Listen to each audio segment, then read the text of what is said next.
Baseball, America's pastime. Each year, 16 million kids throw the ball, swing the bat, and catch a fly. Just like in the big leagues, the pitcher is a big part of the success of the team.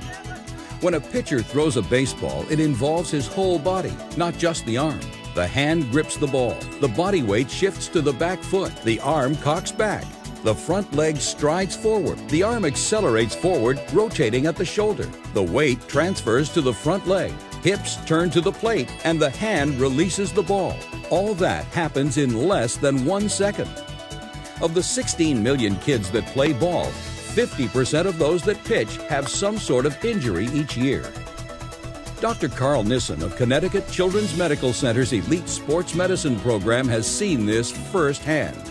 The incidence of injuries to shoulder and elbows, especially of young pitchers, is rising dramatically. In one particular month, I saw a series of 3 young pitchers, all who required surgery to their elbow, and all who had had pain and discomfort in their elbow the season prior. There had to be a reason why he was seeing an epidemic of elbow injuries that required surgery when 10 years ago he had seen none. The main injury to the elbow is the Tommy John ligament rupture or the ulnar collateral ligament rupture. There is also injuries to the shoulder that come in concert with injuries to the elbow. Some of these injuries can actually cause permanent damage to the elbow where even throwing a wiffle ball in the backyard 20 or 30 years later won't be possible.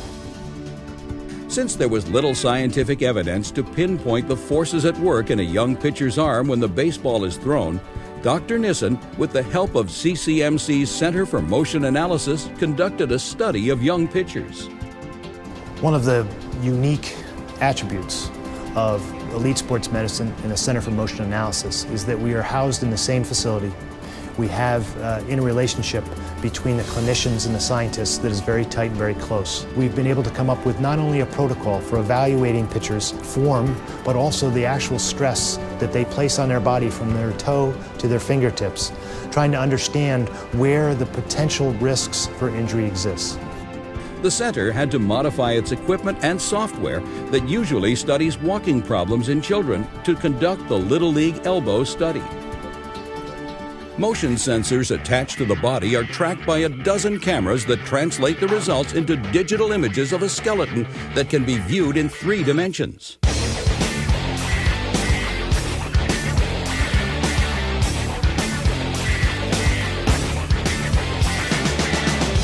The biomechanical stresses at the elbow are computed over the entire pitching motion.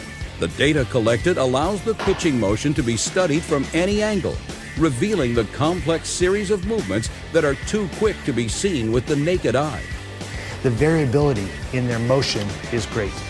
What that really means to us is that the younger you are, the more likely you are to not be in a groove, to not have a very reproducible, consistent method of pitching.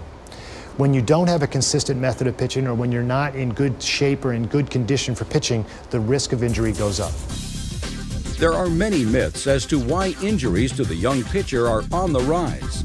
Some say throwing breaking balls too early in your pitching career is the problem, when in fact, the Little League Elbow study has shown the fastball puts more stress on the young pitcher's arm.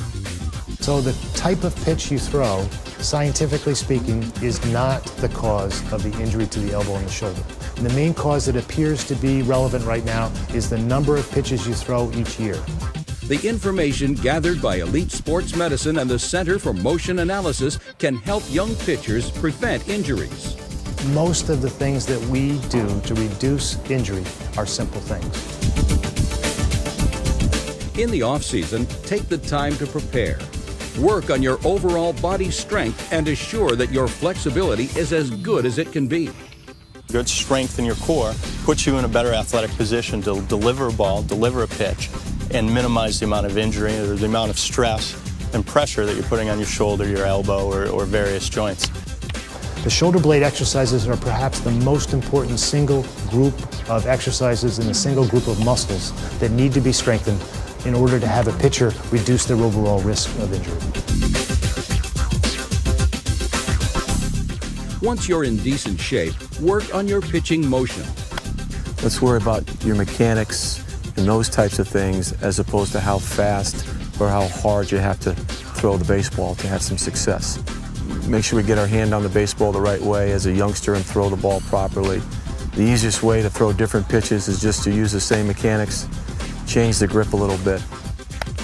When the season rolls around, don't forget the little things. Jog around the outside of the field, do sit-ups or push-ups. Just get your blood pressure up a little bit, get your heart rate going a little bit before you actually touch a ball. Young pitchers who feel fatigued or tired should not be asked to continue to pitch. Pitching when you're tired has been shown to dramatically increase serious injuries. Parents can actually help their children when they pitch by making sure that they don't pitch too much. Parents, for instance, should insist that their child not pitch year-round. It's been clearly shown that if you pitch more than 8 months out of the year on a competitive basis, your chance for serious injury goes up 5-fold. Reducing injuries in young pitchers comes down to a few simple steps, but it's up to parents, coaches, and players to do it. To find out more about the Little League Elbow Study and the Baseball Pitchers Training Program, contact Elite Sports Medicine at 860-284-0220. CCMC. Kids are great. We just make them better.